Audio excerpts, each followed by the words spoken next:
Dear YouTube, this video depicts preventative maintenance on an uncommon handgun to ensure safe, reliable function. This does not constitute or advocate modification, enhancement, or anything unsafe. All firearms shown have been cleared of ammunition before filming, all shooting done in a safe, controlled environment. Thank you. Hey everybody, welcome to the Hipster Tactical channel. As you can see from the orientation of the camera, we're going to be doing something different today. Welcome to my ill-fated attempt to change out the buffer on my HK P9S. And as you can tell from the title, it was an epic fail. So you'll get to enjoy watching me fail. But in addition, hopefully you'll learn something about this process and what it entails. If you've got a P9S or you're looking to get one, I'm sure you've read about the buffer, and it is a pain in the ass, as you'll see. And you may have better luck with it than I did. You know, regardless of my outcome, I think hopefully this will just show you some of the details and some of the things you can't really see in pictures or forum posts and everything about like the parts and how they fit together and what you've got to do and all that. So hopefully you get something out of this, and I appreciate you watching. Thank you very much. My last video I kind of previewed my HK P9S as the next gun I'm doing a review on.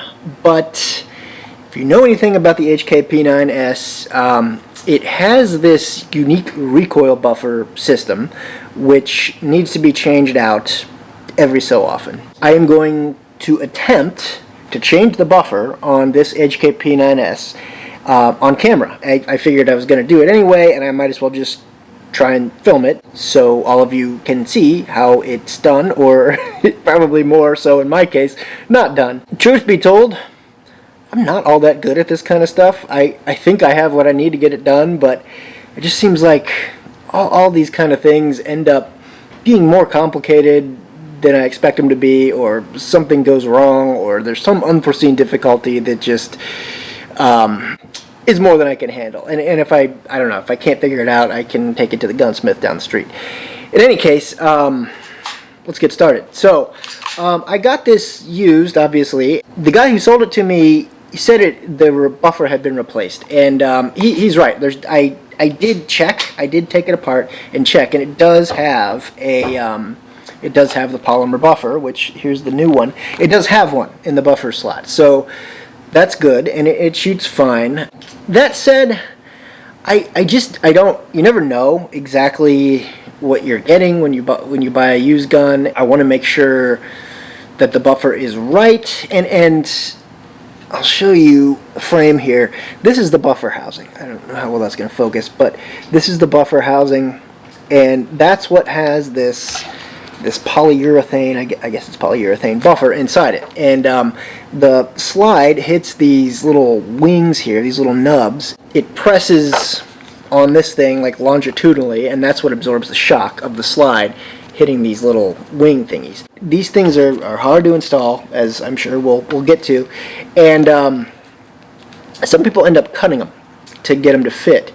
And I've also read that you're not supposed to do that. So as I said, I had a gunsmith help me complete this process, and talking to them when I picked the gun up, they did trim the buffer, and they were telling me that they were familiar with this process and they'd done it before, and the buffers are oversized and they're meant to be fit to the gun. And that makes sense to me because, as you'll see, it's pretty far away from being able to fit, you know, without being trimmed. It's just, I mean, you would have to put so much force on it to get it to thread that hole, as you'll see. It just, I don't think HK would have designed something that required that much muscle to fit. So that's what I learned from them. And I will say, I did notice this. If you look at the slide right here, and if you can't see it up close, I'll roll in some pictures, but there are two little kind of peened marks where this thing has been slamming against these two little wings, like I showed you, and I think it had been fired when there wasn't a buffer in it, or the buffer was bad, And I just want to make sure that it's good now as I continue to shoot it, so I don't fuck up the slide any more than it already is. And it's fine. It works fine. This gun's 100% reliable, 100% accurate. But I just want to make sure it's 100%. So the first thing you got to do when you attempt this process, and I've done this, is you've got these two screws here. They're kind of coaxial, and they face one another. There's like a bushing in the bottom one is like a bushing, like a tube, a threaded tube that the screw on the top screws into. So you've got to use two screwdrivers to like hold the bottom and then screw the top. The screw slots are already a little buggered up, so I don't want to screw them up anymore. So I've got a vise here. I'm going to put these just to pad it. I will attempt. So we'll anchor the bottom one here.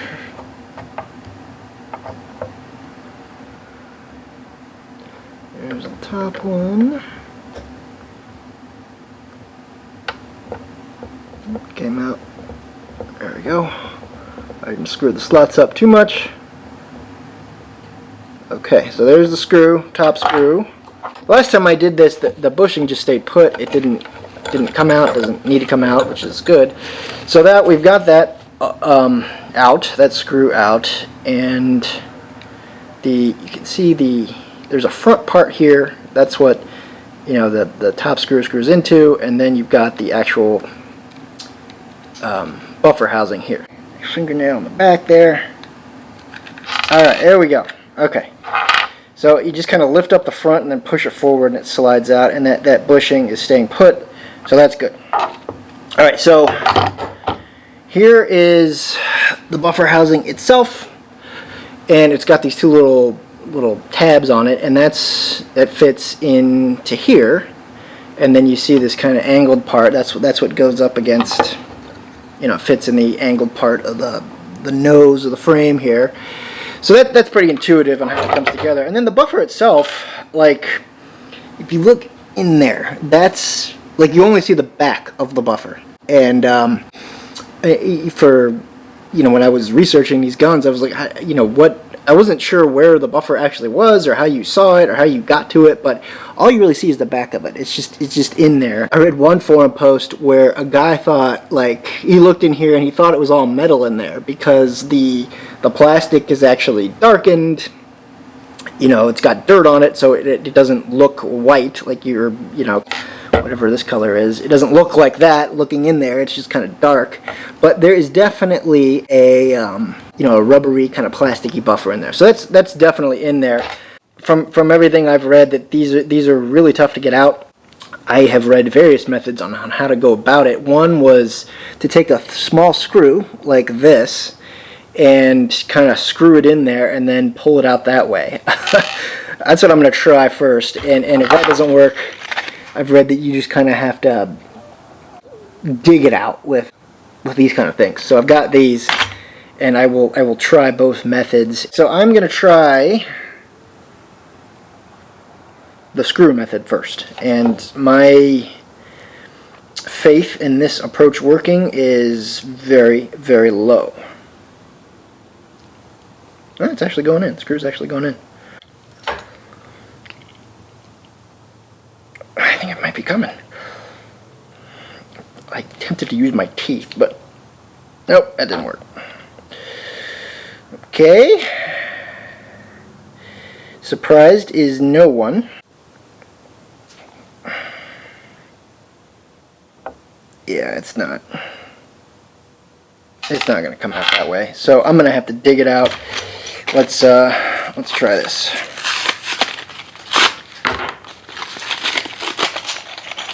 All right.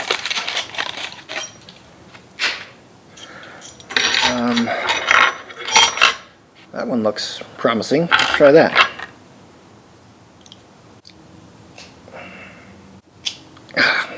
Well, I cut myself. First gunsmithing injury of the night.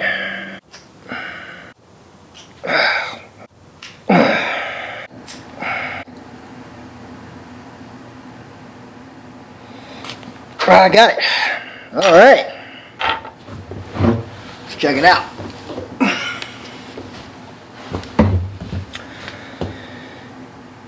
So here's the old buffer.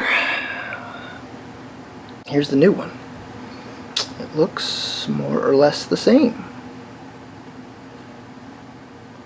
Yeah, there's definitely, you can see the length.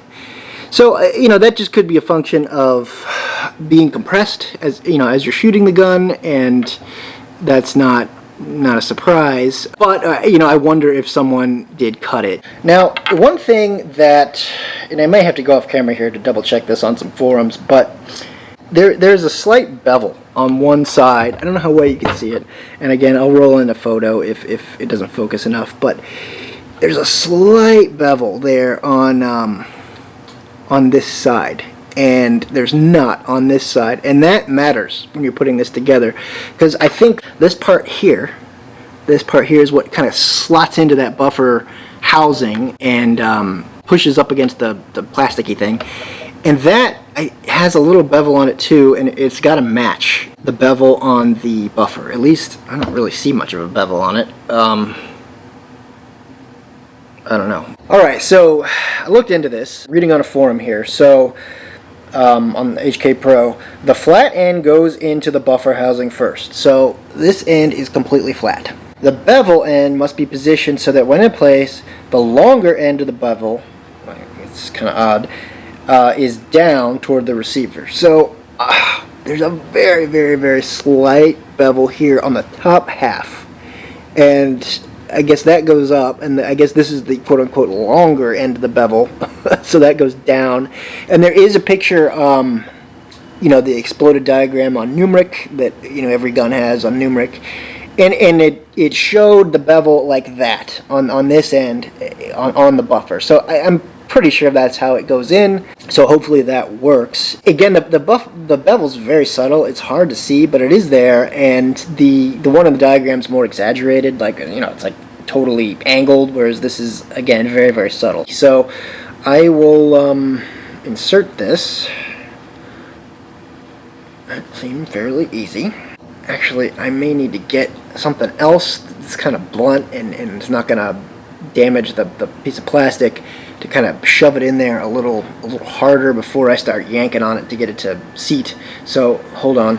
Alright, luckily I've got my trusty Lego Klingon Bird of Prey, circa 1995, made by me. I found this in my parents' closet a few years ago. I was like, oh, that's cool. But I think I can use a Lego literally to kind of push it in there, and this Bird of Prey is missing its port disruptor, so I will use the starboard disruptor to shove this thing in there. I don't know if that's going to work very well. Yeah, just to get as much pressure on it as possible, or, you know, get it as far in there as it can go before I start trying to actually mount it in the gun. Because I know everything I've read, that it's a bitch to get this thing compressed and get it in there. So, thank you, Klingons, and it will cloak now and disappear. So, I've read numerous different approaches that people have taken to do this. They say it's one of those kind of three-handed job. Basically, you've got to get this thing in there on this little piston thingy, and it's definitely not going as far back as it did with the old one in there. And then obviously you've got to have this on there first, and then you kind of capture that buffer. I'm sorry, the bushing, the screw bushing in this hole. But you've got to compress the hell out of this thing to get it to fit. So we'll see how that goes. With that lined up like that. I think that's basically how you do it. Yeah, so I mean, that's how it's supposed to go on, but it is nowhere close to being, you know, far down enough so the bushing can actually go through that hole. So it's going to require a lot of force. And I've read that some people take like a screwdriver and bar it across these things here and then kind of pull it back. And I may have to do this on camera. I may have to get on the floor and like to get more leverage, but also I don't know, the shape of this thing might work. I'll probably stab myself on that again, but you know, let's see if I can pull it back a little bit.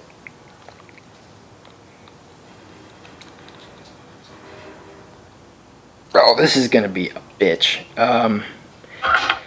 Like it's not even close. Like I don't know how well you can see that, but like you can see the difference, the distance it has to go to thread through that to get the bushing to a point where it can go through that hole. That's the challenge with this, and this is what everyone struggles with. You know, maybe I will have to end up cutting it. I'm gonna try not to, but you know, if I can't do it, if I can't get it back together, I'll take it to a gunsmith, or there's a guy in HK Pro that I can send it to. Worst case scenario, but I'm gonna go off camera and mess with this and see what I can do to put, you know, the maximum amount of pressure I can put on it to get it to compress and get it in there. So stay tuned. Alright, so I've been messing with this thing for a better part of an hour now. I ended up putting the frame in the vise, and you know, I used a screwdriver. I taped the head of it so it didn't scratch the thing up, and I pushed down on the buffer housing on those two little ears, and I was able to compress it basically as far enough to get the screw through, and I screwed it in, and I thought it was good. I put the slide back on, and then the goddamn thing decided to pop out while the slide was on. So I couldn't get the slide off. The screw was trapped beneath the slide or the barrel and the frame, and then I finally got that out, and then, you know, the housing was popping up, so I couldn't get the slide off, and finally I got it. I pushed it down and I was able to get the slide past it, but I just, it's not worth it. I don't want to ruin the gun. This was just more than I could handle, and you know, some of you who are more handy and more used to this kind of stuff, you might be able to handle it. I just couldn't. I came pretty close, but at the end of the day, it's just, like I said, you know, when I try to do these things, I always get these unforeseen problems, and you know, it really scared me. I thought maybe I couldn't get the slide off. The, you know, slide was jammed on the frame. So, you know, be careful if you try this. I've never read about that happening to anyone in any of the many threads I've read on this process, but of course it happened to me. This is just a lesson that sometimes it's better to be safe than sorry, and I will not be attempting any more of this process. So, anyway, just wanted to share that with you. Talk to you later.